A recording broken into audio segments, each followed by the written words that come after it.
Lebih 3,000 penduduk di program perumahan rakyat PPR Taman Kinarut Ria dipapar Sabah berdepan masalah gangguan bekalan air sejak lebih setahun lalu. Masalah itu lebih meruncing apabila papar diisytiharkan sebagai kawasan bencana kemarau sejak 13 Mac. Ikuti laporan Aduan Rakyat bersama Wakil Rangkaian Media Prima Sabah dan Sarawak, Muhammad Yazim Mahmud.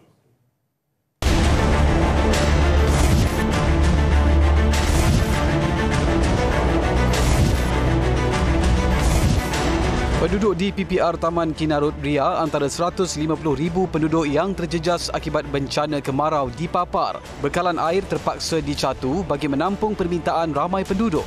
Namun isu bekalan air bukan hanya berlaku sekarang tetapi sudah berlarutan sejak Februari tahun lalu. Isu air di Taman Kinarut Ria ni bukan hari ini saja, bukan sebulan, 2 bulan tapi bertahun. Dia macam pandai ada musim bah. Macam ada musim. Lepas tu nanti macam ada perkahwinan, saya notice lah. Macam ada perkahwinan, diorang boleh kasih hidup dalam 1 hari. Jadi saya rasa macam ada yang tak kena. Kami ni satu rumah ramai. Ada yang anak ramai, lepas tu tidak ada tangki air. Rumah pun kecil, padat, sempit. Kalau anak lebih daripada 3, memang tidak cukup air yang kami sambut pukul 5.30 pagi sampai 8 pagi itu memang tidak cukup.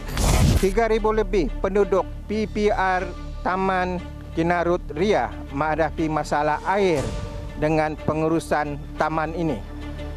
Pihak berwajib telah hadir ke perbincangan ini untuk menyelesaikan masalah ini. Selain musim kemarau, kepadatan penduduk yang tinggi juga dikatakan menyebabkan isu bekalan air berlarutan. Buat masa ini adalah isu air. Kita pun telah usahakanlah mana yang boleh untuk semua penghuni-penghuni di sini. Pegawai daerah papar Muhammad Fuad Abdullah yang juga pengerusi Jawatankuasa Pengurusan Bencana daerah itu turun padang meninjau masalah yang dihadapi penghuni PPR Taman Kinarut Ria. Ada yang minta tangki tadi, kita fikirkanlah betul ke tidak tangki itu. Takut pendam lagi rumah di sini kan. Apapun kaedah yang kita ambil, kita kena fikir secara bukan sekat ikut hati kan. Kita bilang okey, tapi sebenarnya ada pihak-pihak jurutera yang kena ambil kira dan beberapa undang-undang bylaw yang kita kena ambil kira. Timbalan Ketua Menteri Sabah Datuk Shah Helmi Yahya yang juga Menteri Kejarayaan Negeri berkata, masalah bekalan air juga disebabkan loji rawatan air LRA Lim Bahau tidak dapat beroperasi berikutan kemarau berpanjangan hingga menyebabkan air larut memasuki Sungai Papar. Hujan yang terhasil menerusi operasi pembenihan awan pada 28 dan 29 Mac lalu belum dapat menurunkan kadar kemasinan air Sungai Papar. Disebabkan oleh tingginya tahap kemasinan air sungai yang ada pada masa sekarang. Sebentar tadi kita melihat jumlah bacaan adalah 2,899 mg per liter yang jauh melebihi had maksima yang dibenarkan, itu 120 mg per liter.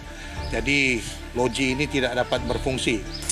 Katanya bagi mengatasi masalah gangguan bekalan air di daerah itu, beliau telah mengarahkan Jabatan Air Negeri Sabah dengan kerjasama pejabat daerah papar untuk mengagihkan bekalan air di kawasan terjejas. Emailkan aduan anda berserta nombor telefon untuk dihubungi ke aduanrakyat@tv3.com.my. Muhammad Yazim Mahmud, Aduan Rakyat, TV3, ambil berat.